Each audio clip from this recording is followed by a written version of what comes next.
Hello and welcome to another episode of the CG Garage. This is episode number 485, featuring Gary Marshall, who is Vice President of Virtual Production over at Nant Studios. Fascinating person to talk to. I've been wanting to talk to Gary for a while. I actually got to meet him through our good friend James Blevins, and really cool guy. He's been in the industry for a long time, and he actually got his foot in the door by literally just begging to work at a studio and being a runner over at MPC, which is really cool. In fact, if you guys go back and listen to a lot of episodes, you'll see that some really high-end people in the industry, that's how they started. They started off being runners, getting lunch for people, running around, delivering film canisters. And that is actually a really good way to do things. So just let that motivate you guys. If you want to do something, just figure out how to get your foot in the door. And Gary really shows us that really succeeded. Because from there, he actually ended up working on some huge shows. He worked on Gravity. He worked on Avatar. And in fact, Gravity is really one of the first movies to sort of look at the idea of using LED walls as light sources for actors, which was, obviously very important. But he did a lot of other stuff beyond that. He did some incredible experimental work, and he worked at a bunch of other interesting things as well. And he ended up over at Nant and is head of virtual production over there, which is really great. And we talk a lot about it, talked about what virtual production is, especially in-camera VFX. And he talks a lot about the future of in-camera visual effects, especially with the ideas of having stages that are not fixed, but are very mobile, which sort of makes the design and the thing much more flexible. In fact, the idea is not to sort of shoehorn what you're doing inside of a stage, but let the stage itself sort of form around you. Really fascinating stuff that he talks about, and really cool to be able to talk to Gary about it. So thanks so much for doing this. Really fun. Okay, a couple of announcements. I think I mentioned a couple of our products. I'll go through them real quick. We've got some updates. Vantage 2 Update 5 is out, really exciting, as well as Corona 12. If you guys are interested in knowing more about that, just go to chaos.com for all of our product announcements. Those are really exciting. I do want to mention a couple of events. D2 is happening August 29th through the 31st, and it's happening in Vienna. If you're not familiar with D2, it is one of the premier ArcViz events. Really enjoy it. You guys should go check it out if you happen to be in Vienna. Just go to chaos.com/events to find out more. Another big event I want to mention is the Rainbow Conference happening September 5th and the 6th in London, and that is part of the ACM SIGGRAPH branch over in the UK. Very excited about that. The reason I'm excited about it is that there's going to be an early sneak peek of a short that I've been working on through the Innovation Lab with Vlado and the team, and that is featuring Project Arena. So it's one of the first sort of productions that we've done with the short, with that technology, and I'm very excited about it. And I'll tell you a little bit. Keep an eye out this week at chaos.com. We're going to have some teasers and some trailers that are going to be coming out about it, so you guys can check it out. Very excited. It's called Ray Tracing for the Win. And it is hilarious. It's a comedy and it's a Western. That gives you a little bit more to know about it. But anyway, if you want to see the full thing before anyone else, make sure and go to the Rainbow Conference on September 5th and the 6th in the UK. It will be really exciting. Okay, now if you guys want to know more about the podcast, you guys know what to do. You just go to chaos.com/CG Garage. That's where you'll know all of our podcast details. If you want to follow us on Facebook, it is facebook.com/CG Garage Podcast. If you'd like to watch the podcast, we put all our videos on youtube.com/Chaos Group TV, including the podcast. If you'd like to make suggestions of podcasts or you'd like to make any comments on it, just make sure to email us, labs@chaos.com. Again, that is labs@chaos.com. But for now, please enjoy episode number 485 with Gary Marshall. Welcome to another CG Garage, where the Chaos Group talks. You'll know it's over when the last bucket drops. We're gonna fire off rays in high dynamic range. We know that ambient occlusion is passé. Global illumination won't lead you astray. And while image-based lighting is really swell, You need to make sure everything has for now. Well, thanks so much, man. I really appreciate you being on. It was awesome seeing you, with Vlado, being over, come to Nant and check out what you guys are doing. But you've had a long history in this. You've been thinking about some concepts of virtual production for years and years in different forms before it was called virtual production or in-camera VFX or any of that stuff, right? Yeah, for sure. Yeah, I mean, I've been doing that. I mean, I've been in the industry now for almost 25 years. So sure, which seems like a lifetime. How did you get into it? I mean, I'd always known, really sort of from, I know that's, it's probably what everybody says and it's fairly cliched, but I'd always known, sort of like, growing up in the 80s, and kind of being surrounded by those, those amazing films of that era. And then also being, kind of this quite nerdy, introverted British kid who my dad bought a Spectrum 48K when I was young. It was probably, I guess it was probably around 6 or 7, something like that. So we had these like Osborne How to Program adventure game books, which are amazing. And actually I saw like reprint PDF versions of them recently. So it took me back. It's quite nostalgic to go back and look at that stuff. But, that was obviously typing in text-based adventure stuff. And so there'd always been, and I was really into art and sort of graphic design and what have you. So it's like those seeds were sown pretty early in that form. So I'd always known that I would end up doing something of this ilk. So I did, did kind of graphic design and that kind of stuff at school. And then I did a degree in multimedia technology, which was actually quite broad. It had aspects of cinematography. I did that at Greenwich University in London. It had web design. I'm super early web. I'm talking this in 1999, right? So I'm showing my age here. But yeah, it had sort of really interesting aspects. But I'd honed in on 3D animation in Max and then Maya, and sort of realized that this is kind of where I want to go and this is what I want to do. So I specialized in that at university. And then when I came out, like during university, I worked in a hospital in an operating department, which was, completely unrelated. But I spent 6 months after I finished university just writing to every studio in Soho in London, these, beautiful handwritten notes saying, I'll do anything. Please hire me. I'll sweep the floors. I'll make the tea. Just please give me a job in the industry. And, thankfully, one of the replies I got back was from MPC, from the Moving Picture Company. Wow. Which at the time I didn't know was obviously, one of the major serious players in the industry. And I thought, oh, this is cool. So yeah, I started with them as a runner, in October of 2002. Wow. I think for £9,000 a year. I think I've still got my first contract. Wow. So yeah. Which seems crazy thinking about it now, how you could survive in London on that salary. But yeah, it was amazing, and kind of being thrust into that world of Soho post-production in the early 2000s. And they had just finished on the first Harry Potter movie, and they were just about to start pre-pro on Harry Potter 2. So it's right at that golden age of like Soho visual effects when, everybody suddenly realized, wow, London is going to have years and years and years of at least this Harry Potter franchise coming down the track. Right.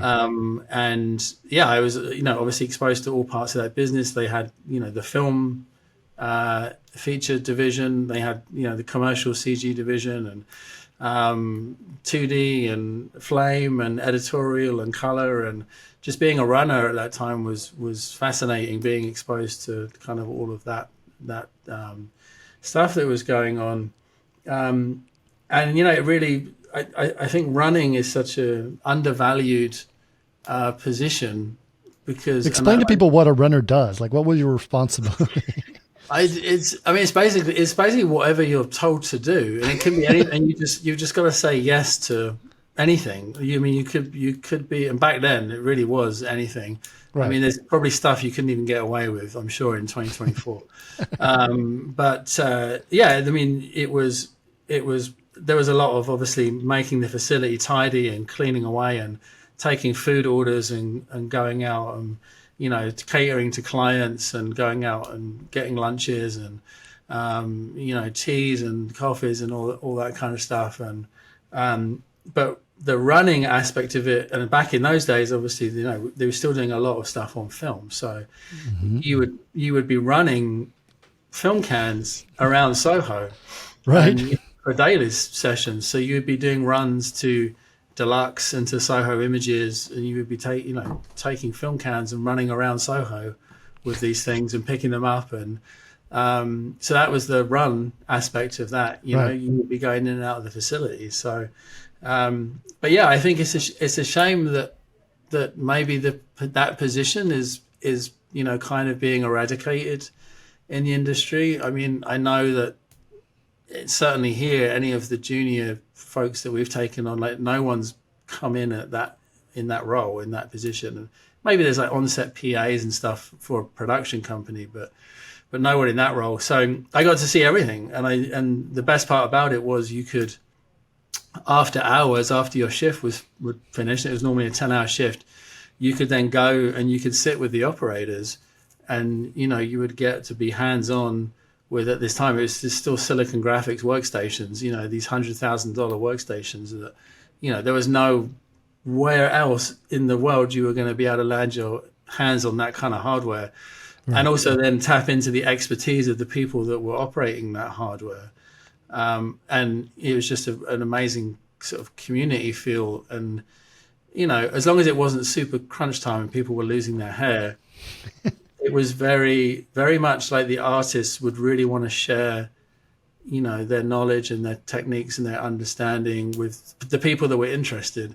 If they could see that, a young person had a passion, then they would reciprocate by sharing their knowledge. So it's probably because they did the same thing when they were there. Yeah, right? Yeah, exactly. And you got some people who were maybe abused as runners, and then they became the abuser. But I got treated very well as a runner, and I didn't do it for that long. I was only a runner for a couple of months, and then I moved up through the data operations department, which you're moving files around, you're doing backup and archival and that kind of thing, and then. Sort of by happenstance, the MPC was starting work on a number of these swords and sandals type epics. So they were doing Kingdom of Heaven and Alexander the Great, and so they're doing a lot of crowd visual effects shots.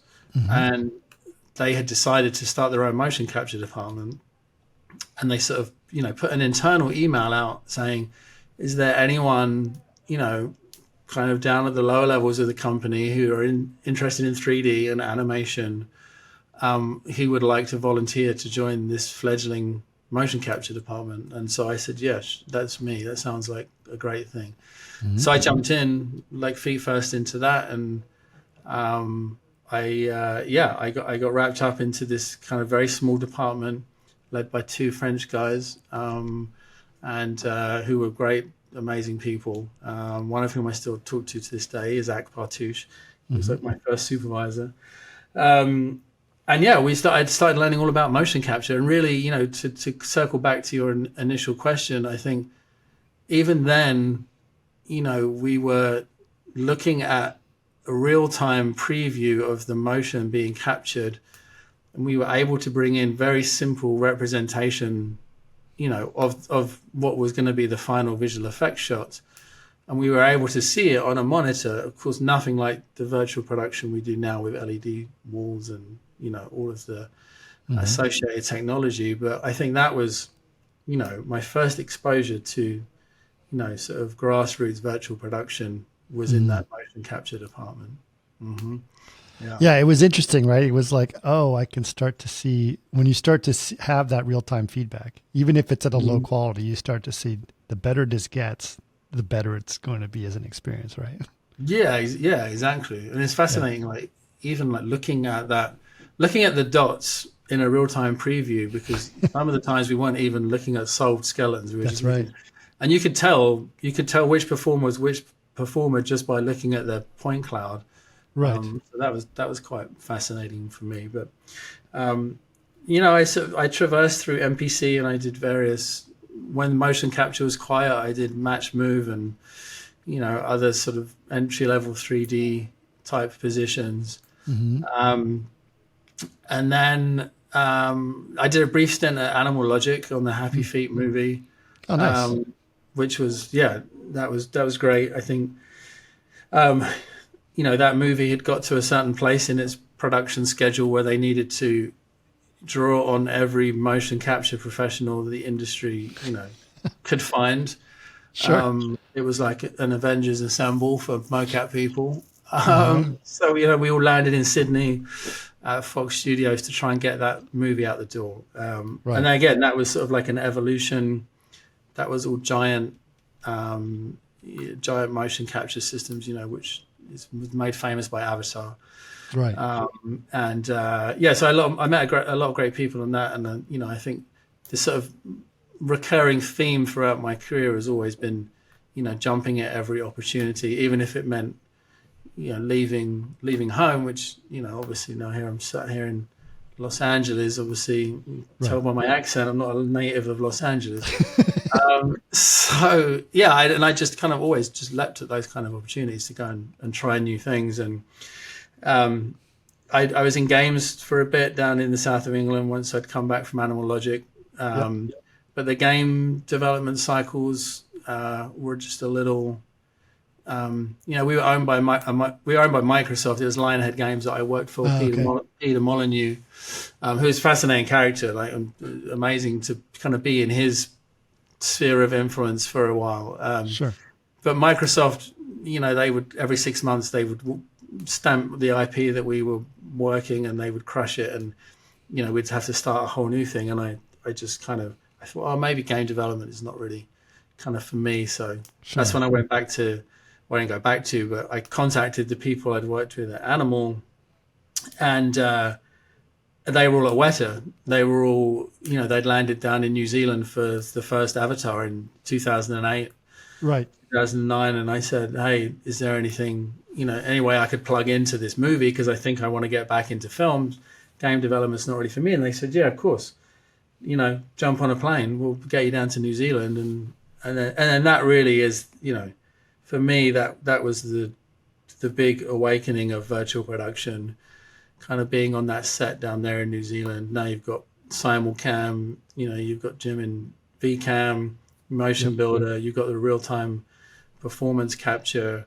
And that was just a whole another level of filmmaking and sort of storytelling craft that, I hadn't been exposed to up to that point. And I was like, okay, this is truly groundbreaking, and this is just going to evolve into sort of like a seismic shift in the way that films get made. Yeah Amazing. So you were working on the first Avatar at that point, or were you okay. That was the first Avatar. So I was in the I was like motion capture pipeline technical director. So I was working with Dejan Momcilovic and Philip Bolt, again, two amazing individuals. I've been really lucky in my career to sort of work with really amazing supervisors and craftspeople, and you're able to just learn so much from. So we would take the mocap from Lightstorm, and they would just like turn over these big template scenes, and then we would have to write tools and sort of develop ways of extracting all of that kind of big spaghetti that came off the Lightstorm stage and pass it into Weta's animation pipeline and motion edit pipeline. That was fascinating. But I was at Weta for a little under 2 years. And then that was around the time The Hobbit had started to kick off, but there was, is it going to be Peter Jackson directing it? Is it going to be Guillermo del Toro? The studio, there was all that. And then, Weta's hanging on to all these expensive international artists. Mm-hmm. So they said, okay, well, there's going to be a hiatus period until somebody works out what's happening with this movie, this Hobbit movie. I was obviously a long way from home. New Zealand to London is quite a few miles. So It's literally the other side of the planet. yeah, exactly. Yeah, couldn't be any further away. So, and I had a friend, another British guy who was at Weta but had gone back to London Right. a few months prior, and he'd landed at Framestore in London, Okay. who was starting to crew up for Gravity. So he called me up and he said, "Look, I know you're kind of hanging on in New Zealand, waiting to hear what's going to happen at Weta, but if you fancy it, like I'm kicking off a virtual production team at Framestore in London. If you want to jump on a plane back home, like I'll hire you into the fledgling team here." And I said, once again, all right, off we go again. So, I said to my girlfriend who followed me out, she's British as well, and I said, all right, we're selling all our stuff, we're going back to England. Yeah, and I just started at Framestore almost straight away. We kind of jumped off the plane and I walked, into Soho back and into Framestore. And Right. that was, again, fascinating working with Alfonso Cuarón and Chivo Levetsky on that. And that was around the time when, we were still doing things in Motion Builder, but then, this idea of game engine, Unity was starting to be something that the visual effects community was interested in terms of being a real-time rendering platform. We went kind of hell for leather on that virtual production stage, and we'd do VCAM sessions with Alfonso.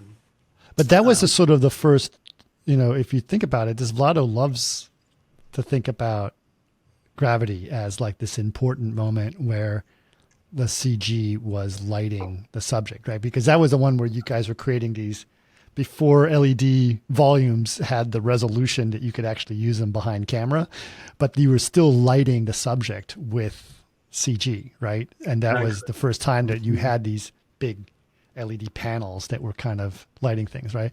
How was that? Because that was, no one had done that to that extent that I know of before. No, that was really sort of the first inception. This is what, about 2010, 2010? Yeah, exactly. Yeah, I landed at Framestore in June of 2010, and yeah, the light box, that technique, there was the R&D portion of that was in the bag, and sort of the technique of, okay, well, Framestore VFX department will render out these sequences, and then they'll be played back through Touch Designer onto the LED panels, and then that will become the lighting on the actors for those shots. But obviously the pixel pitch of the panels that we were using to do that, you obviously couldn't point a camera at it because they were way too wide to be photographed. But I think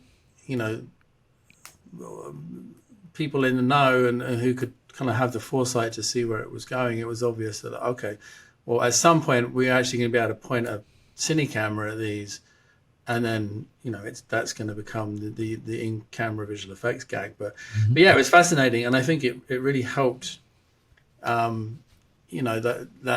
just next level of immersion for everybody on the set and for the actors, and it ratcheted up the performance that Alfonso was able to extract from George Clooney and Sandra Bullock on that show.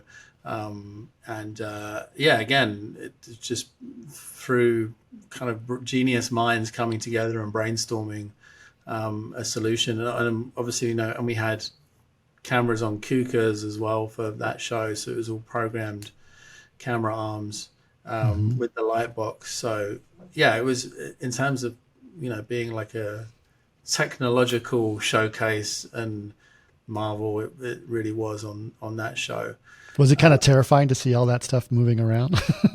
Yeah, no, it was. Yeah, it was 100%. Yeah, there was a lot of sort of nervous expressions, and on some of the more complicated setups and complicated shots. But that we were doing real time previous, so there was there was the virtual production kind of mini stage that was at Framestore at London. Then there was the set that was at Shepperton in Greater London, and we would be visualizing stuff in real time on the VP stage, and that would be, I mean, we were kind of doing real time tech viz really, because we had Alfonso in a VCam on that stage with a performer, and we would be, he would lens a shot. Say, for instance, in the Soyuz capsule, when Sandra's flying the Soyuz capsule, and it would be informing, okay, well, this piece, we've got to fly this piece out, and it's not going to work here, so we have to rethink how that piece of set design is working. And then also having sort of your proxy lighting information for what we're going to generate with the light box, and then we were feeding that directly to the set in Shepperton for them to then kind of shoot that setup, half a week later, whatever it was. And we were also using, we had these like Vuzix, I think they were like 3D glasses.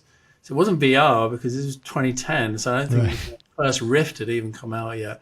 Right. But we would, so we had this performer with these 3D glasses on, horrible, like, it's like 640, 480 resolution, like something horrible. Right. And we put mocap markers on them.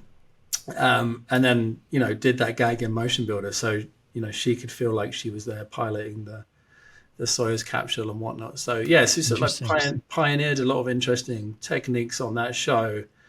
And then I think, when it came time for the sort of R&D to happen on Mandalorian and for the tests, for that show, obviously the legacy of what we'd done on Gravity, played a lot into the thinking of that those initial tests down at Manhattan Beach down the road here. Right. Yeah, I think it's obviously that was a thing, right? When you're starting to, you saw the real time capture situation and you're seeing it in Motion Builder, and then you're starting to say, oh well, how much of this 3D world starts to come back into the actual production and the shoot. And you started with the lighting, right, in Gravity, and then eventually as the pitch got smaller, it starts to become the actual in camera, right? Yeah, exactly. I think it just was getting better and better, and obviously there was some great work done on Oblivion. And I think I would guess, I wasn't on that show, but I would guess that was around. I was on that show. Oh, you were on that show. Oh, well, then I was going to guess it was around 2014, but I don't. It was 2011, 12, maybe. 12? Yeah. Oh, okay. Yeah. Mm-hmm. But they were shooting. That was done with front projection. Yeah, exactly. Yeah. So exactly. Which was, the resulting visuals were obviously incredibly successful. Sure. So, I often, you could take those data points and say, okay, well, here we have, what happened on Gravity, and then with front projection on Oblivion, and okay, well, why don't we just, try and go the next step? And it was, what was interesting about that show, and I've brought this up before, is we had to convince the studios to spend the money to do it. And the reason we did that is we showed them what it would look like if we shot it all on green screen by having a CG version of the set, which we had obviously created, and then rendered it with a bunch of green behind there. And since there was so much glass and reflection, everything just shined green. It's completely useless. Now, if you actually had the environment there, you would save all this money in post by actually having it captured on screen. And that was really what convinced them to do it. It's like, oh, spend the money here, and then you won't have to spend it later. No, it's often a good way of. It's almost like Christmas Carol, Ghost of Christmas Future, or whatever. Right. You're going to end up like this if you go down this path. So that can often be a good way to do it, to convince a studio. Yeah, and I remember specifically, Tom's telling us, like, oh my God, it was great to be on set because it looked like I was there. Right. Yeah. And it sort of had a different vibe to the mentality as opposed to imagine you're up in the clouds. Like, no, I am up in the clouds. Yeah, I think that's definitely the sort of like resounding, comment that we get when actors, actresses, they come off the stage for the first time, and Yeah. they're sort of really in awe of like, wow, actually, yeah, I did get transported to that location. Yep. And it amplifies my performance by X amount by just feeling that you're in that location, which is great. It's an amazing thing. Mm-hmm. So you were at Framestore for quite a while. So Gravity is one of the things that brought you there. But what obviously, what are some of the other projects you were working on then? Yeah, Gravity. Yeah, that's what took me there in the first place, and obviously it benefited me that I'd just come from Avatar, because I think the joke at the time was calling it Gravatar, because it was like there was a lot, could draw a lot of parallels, but yeah, and then we sort of, I guess Framestore after Gravity, they became the space people. Like if you had a space movie to do, then you would send it to Framestore. But yeah, I did a number of interesting, like some more commercially successful projects than others. I was on Wrath of the Titans, which was another big VP project. Right. So we were out on set, and we had plates that had been shot on location. We would bring those into Motion Builder with a match move camera, and then we took this England rugby professional, this guy called, I think his name's Martin Bayfield, I want to say. Sorry, Martin, if you're listening and I got that wrong. Yeah, he's like 6'9" or whatever, huge guy, and he's playing the Cyclops character in the Wrath of the Titans movie. So we would roll we would have the match move plate up on monitors on the set, and we would roll the timeline, obviously, and he would do his performance real time, and he would be able to kind of look at the plate, reference the plate, and then he would be directed, and he would act to what was in the plate. Sure. And then we'd feed that straight into the Framestore animation pipeline, right? And they would animate off the back of that performance. So yeah, there was that. We did Edge of Tomorrow. We did a lot of virtual production on that, which I really enjoyed that movie. That's a great movie. yeah. I really highly underestimated, highly underappreciated movie. I think is one of the top sci-fi films in the last 10 years, and people just didn't realize it was. Yeah, I know. Yeah, it's a shame it wasn't. Yeah, it doesn't get more appreciation because it's a really great movie and also a fun one to work on. Yeah, for sure. But yeah, I got a chance to, because I sort of became known for being able to develop a lot of tools for virtual production and kind of, it's one of these things. I didn't start out thinking that I'd spend a significant portion of my career doing like tool development and software engineering. It's not like hardcore C++ software engineering at some point, which I don't really do anymore in this role. But I became, pretty proficient at it. And then once you become good at, like a niche thing, Framestore New York were setting up a digital department. So they really were, they were going full in on real time and game engines for like location-based activations and VR and AR. It's kind of, okay, now the DK1, was out, and it was that bubble of that time where, every client wanted a VR experience. So,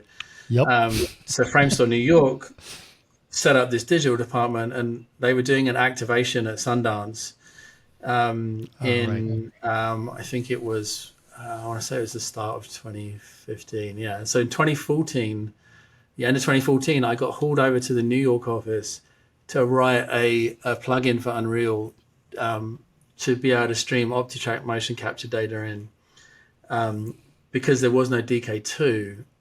So there was no tracking. There was no positional tracking on the right. It was just head tracking. Yeah, exactly. So it was just your orientation. So, they said, well, we want you to stick mocap markers on a Rift and be able to walk around in a volume. So I said, sure, okay. So I went over to New York for 3 weeks and I wrote all that integration. And interesting.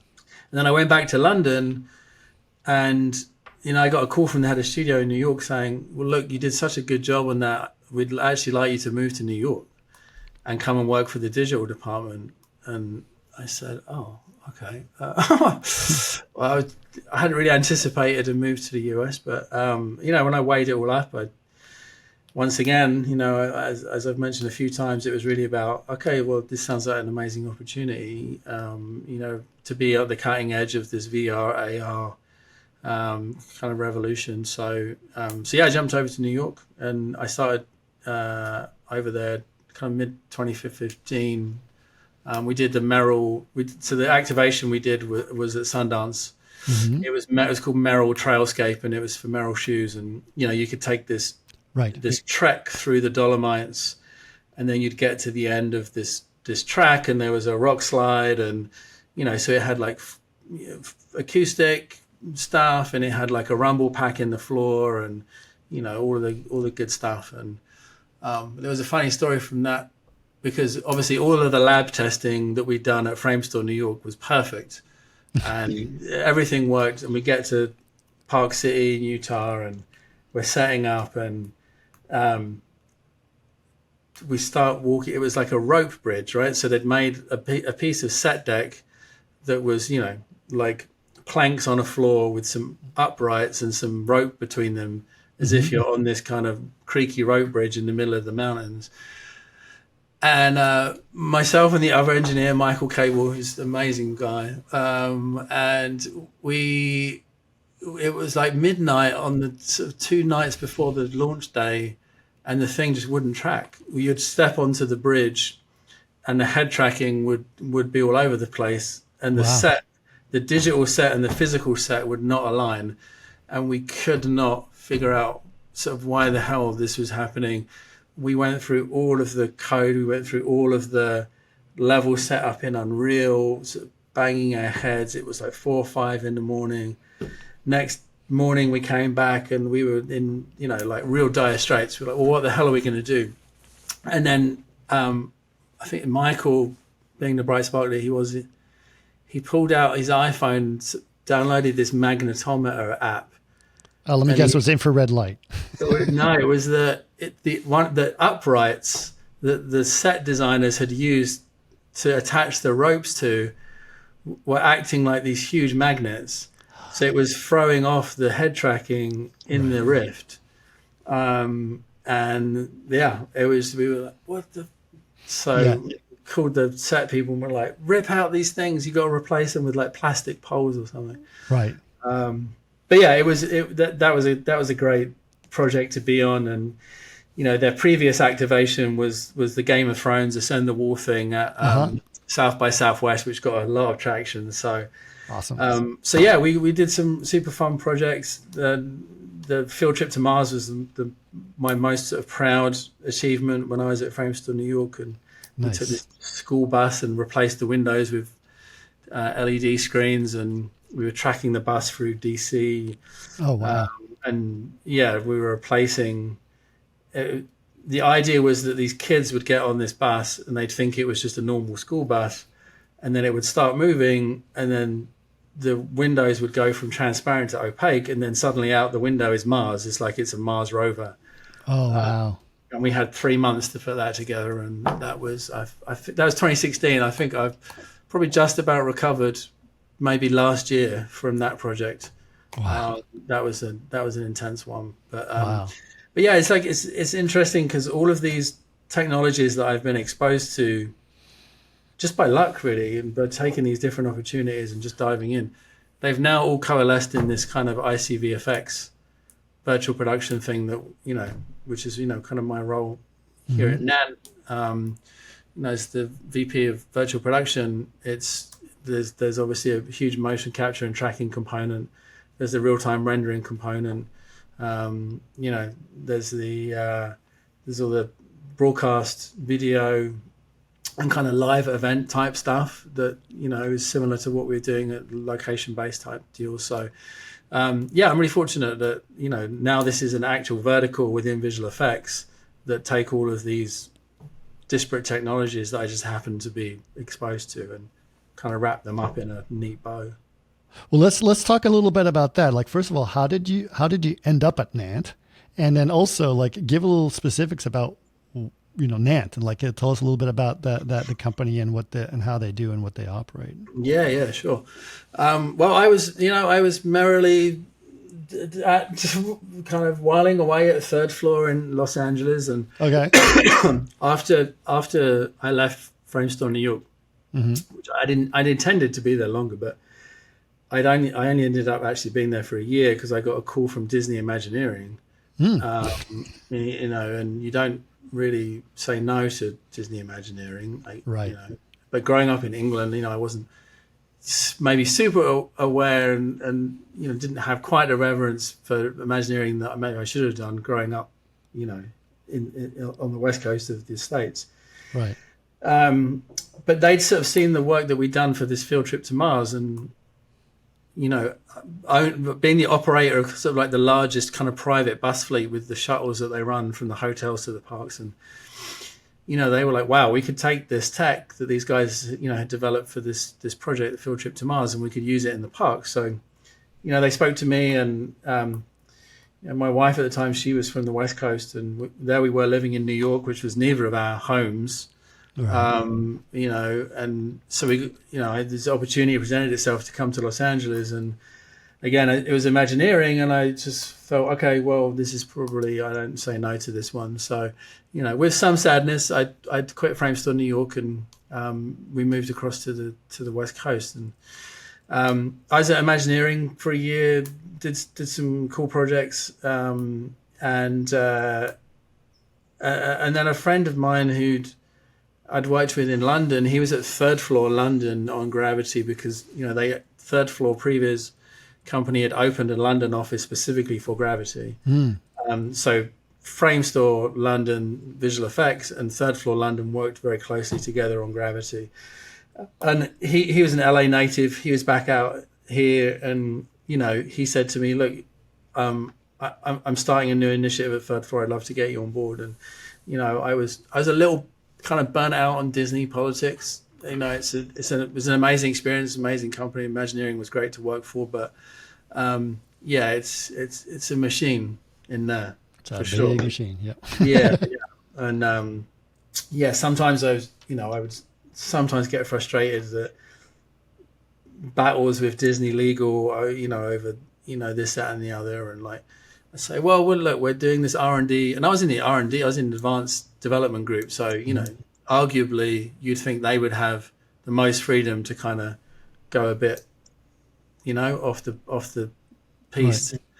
Right. So for instance, we were doing some R&D on scanning, and I said, yeah, I'm going to get like 50 people from Imagineering, and I'm going to 3D scan them all. And Disney legal would say, what? No, you can't. No, you can't do that. You can't. No. Well, we're going to lawsuits. Stop. So anyway, I thought, okay, I need to be at a place that's sort of like I can be a bit more sort of free and loose. So anyway, sure. I went over to the Third Floor, and I ended up being kind of director of R&D over there after a time, and we did some really nice, innovative stuff. I developed a tool called Cyclops, which I think now they're putting it on the App Store, I think. Yep, I've heard. I spoke to Eric Carney the other day, and I think and it's an amazing tool, and I'm not going to take all the credit for it, but I was the original developer, along with another talented lady called Julia Liu. But when I spoke to them the other day, they've obviously taken it a lot further than where I left the development of it. But, sure. But I was kind of happy hanging out over at Third Floor, and I love that company, and Chris and Eric and all the founders. It's an amazing place to work. But I got a call from this guy called Keen Heinrichs at Nant Studios, and I'd never heard of Nant Studios. Right. And I was like, is this legit? How have I been in the industry for this amount of time and I've never heard of this company? And that's the thing about Nant. They're a sleeper. Dr. Patrick Soon-Shiong and Michelle Soon-Shiong, who own Nant Studios and Nant Works, and I give a bit more detail about that. But they really do things in a stealthy way, and they don't shout about stuff, which is why I'd never heard of them. So, I got a call from Keaton, and he said, look, your name's come up. You've been recommended by somebody, and we are trying to build a virtual production campus down in El Segundo by the airport, by LAX, which is where I'm sat right now. And they said, we think you're the guy, who to come in and to run this thing from the technical side. Keaton's the business guy. He's the vice president of biz dev, and I'm vice president of virtual production. But back then we were respective directors of those associated sides. So, and I think they'd spoken to a lot of people, and I said, well, this sounds interesting. And they said, the Epic are involved, and they're potentially going to be co-locating with us down in El Segundo. And then I said, okay, I'm interested to know more.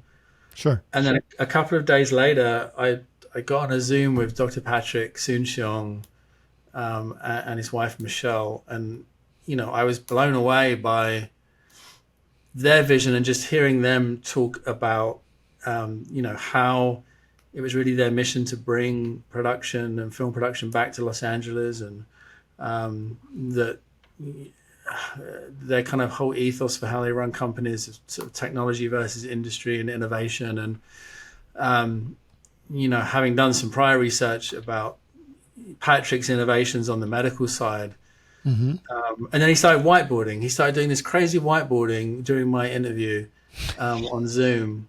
And I thought, this guy's crazy, but in the best way. Sure. And I thought, there's no way I can say no to this, because who knows where this is going to lead. It could go anywhere. And so I quit Third Floor the next day.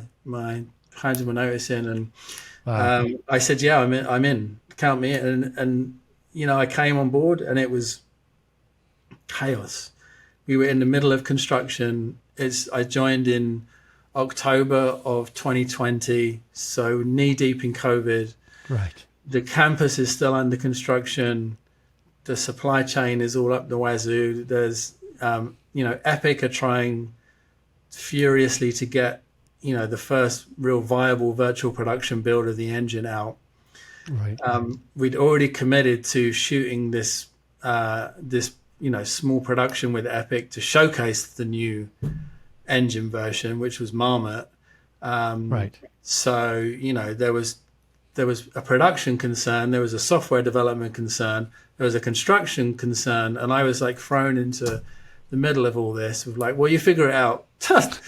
Like, what do you've got to spearhead this, and you've got to, build the team, you've got to hire people, you've got to, work out the technical considerations, you've got to speak to the production that's incoming. So, sure.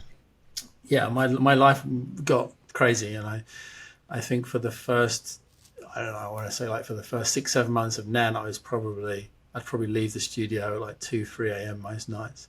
Right.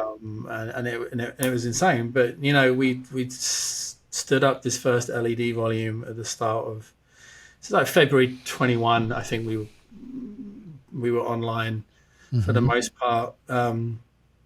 And yeah, we weren't really sure what the appetite for in-camera visual effects would be. So Keaton and I were taking a lot of sales calls, and fortunately there seemed to be a real appetite for it. Obviously again, being COVID, we didn't know, it was face shields and masks and, everything. And the calendar started to just book out back to back to back to back. And we thought, okay, well, maybe 20% of these projects will actually go, but they all went. Wow. And we just ran back to back for months and months and months. And yeah, it was crazy. It was insane. Yeah. There was at that time, you're developing this tool, which was already validated by projects like Gravity and Oblivion, et cetera, right? But suddenly, like, COVID hit, and like, how are we going to do stuff? And people felt like it was this magic bullet. And I think that partially it wasn't, and it never should have been considered that. And there was a little hype train that sort of caused a problem. How did you, because obviously virtual production is still very valid and seen, but there was this hype train that caused an issue around that time. How did you guys handle that? How did you manage some of the expectations of what's possible and what's not possible? Yeah, I think that's a super valid point. I think we're there definitely was, it was presented and kind of elevated to that pedestal of like, well, this is going to solve everybody's problems.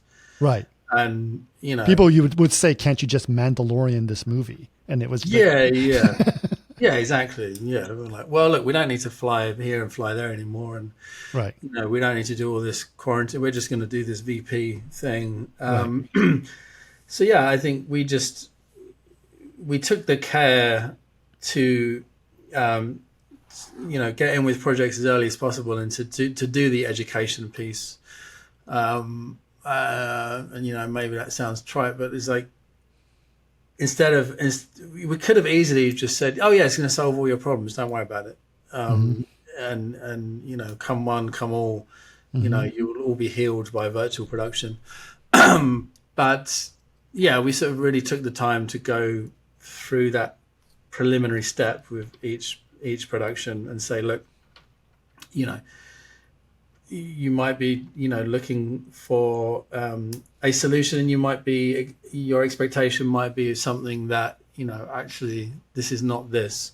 And, let's see, maybe it's not we're doing the whole thing virtual production, maybe we're teasing out select sequences that are more appropriate for virtual production. Sure. And then, we'd started amassing, obviously because we were running back to back, we very quickly got a reel of prior projects, and we were able to show that on calls and say, look, this is what works. Yeah, exactly. This is instances where this has worked very well. Right. And this is what you should be thinking about. Right. And, in Los Angeles being what it is and kind of not being my hometown, like a UK or an Australia where the tax incentives are just so incredible. The significant portion of VP work was and still is car commercials. And it's a natural pairing. You have this reflective, shiny object sat in the middle of a light box, picking up all those beautiful reflections. We've been able to sort of really perfect that aspect of the craft. And it's not obviously all we do. And we have stages in Australia, which, in 2022, I think it was. So we ran super hard in El Segundo for all of 21. And then in April of 22, we got a request to jump on a call with the folks at NBCU and Nant Studios in Melbourne, and they needed a stage for a project, and never ones to sort of rest on our laurels. We said, oh well, yeah, this seems like a great idea. Why don't we?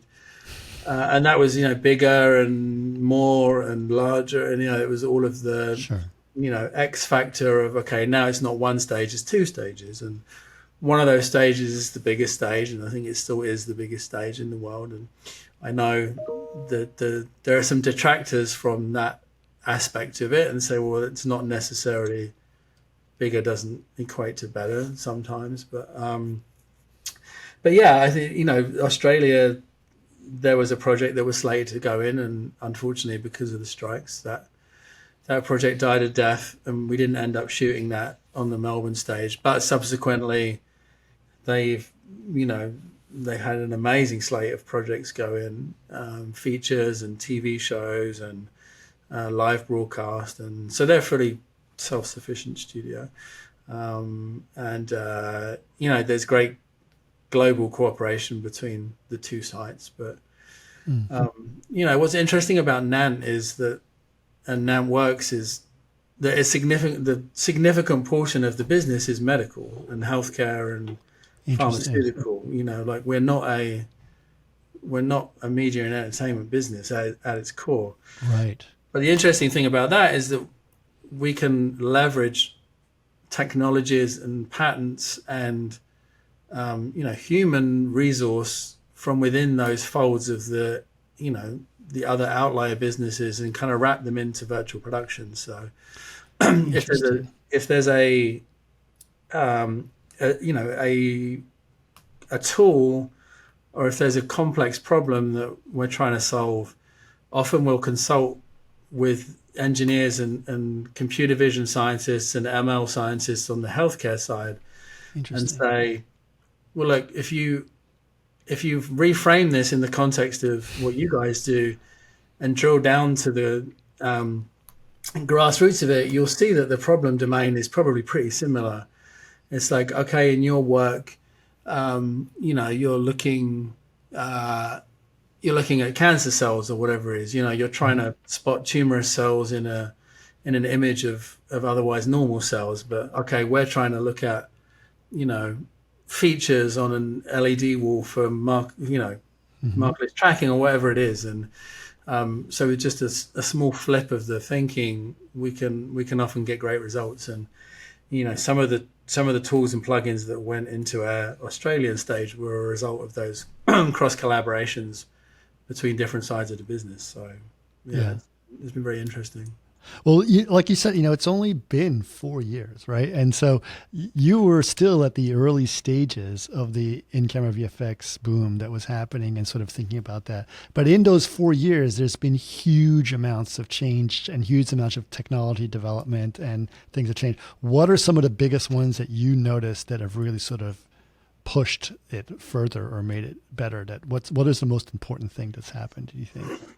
Yeah, I think, there's, on the physical aspects of it, and then on the software side of it, on the physical aspects, and something that we're trying to push is, this idea of modular volumes and sort of reframing what it means to operate an LED wall within the context of a studio. And, yes, we own and operate static volumes that don't move, but that for us is becoming a thing of the past, and that's interesting. We're phasing that out of our studio operation, and we've been working hard on innovating around modular designs so that you can reconfigure an LED setup that's more appropriate for what the show is trying to do. Because right now, a show comes to you and they come down for a tech scout and you show them the LED volume and you say, well, this is it. Especially with our Gen 1 stage in Melbourne, which we consider our Gen 2 stage, the ceiling pods articulate. So you can bring sections down, you can tilt, you can articulate. The wall is still static, but on our original volume here, nothing moves. Ceiling's static, wall is static. There's plug walls at the front that are on a track, but that's about it. So the new thinking is, well, everything should be able to move. So, you just have modular pieces.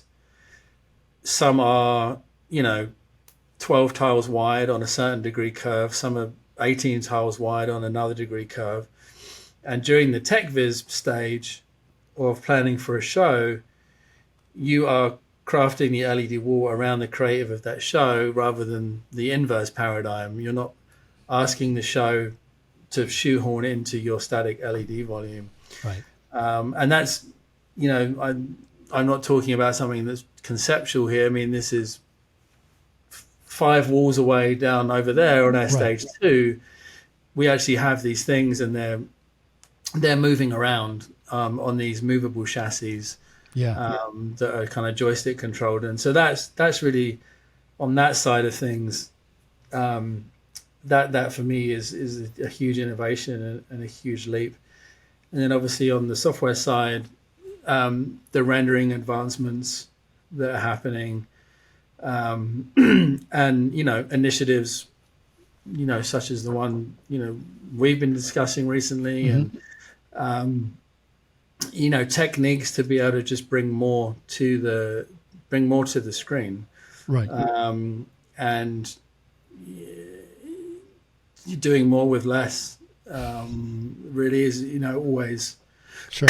a lot of times is the ask, Right. really. And we've also set up. We have a great real-time art department team here, and they're small, but they're working predominantly in game engine, in Unreal. Towards the end of last year, I set up an adjunct team to that real-time team that was more sort of traditional visual effects based, but with real-time at its core, meaning that we could service a show from start to finish.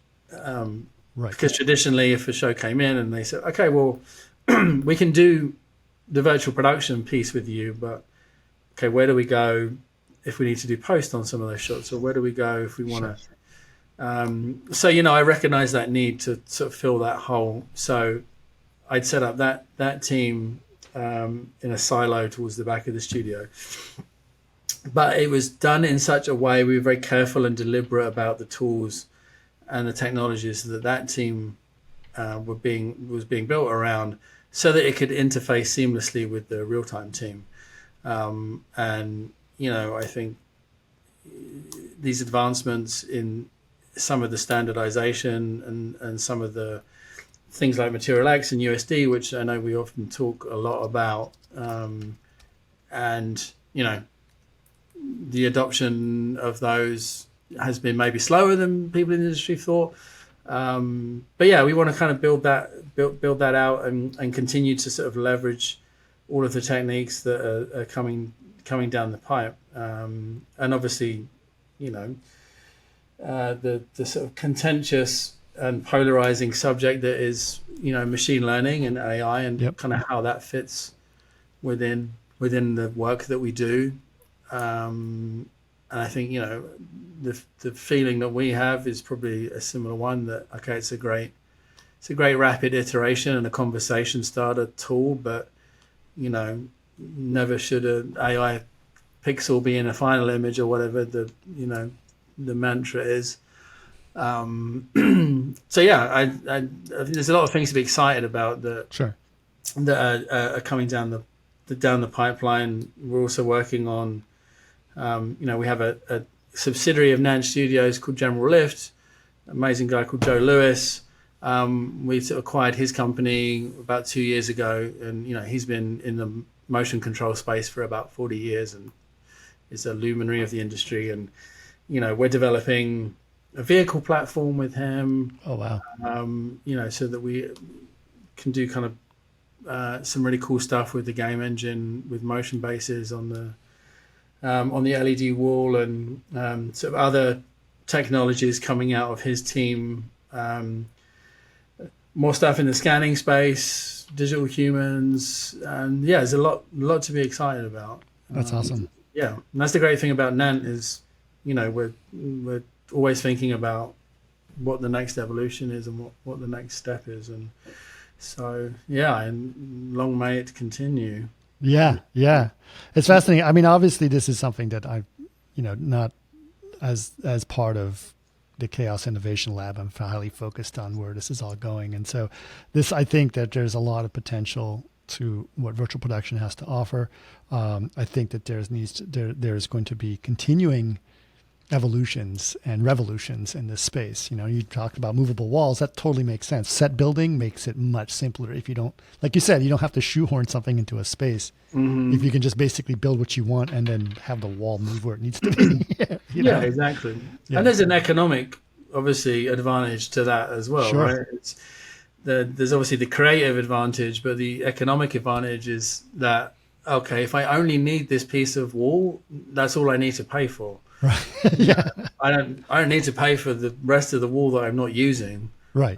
If what I need to do is so self-contained that it can be shot on this small section, then right.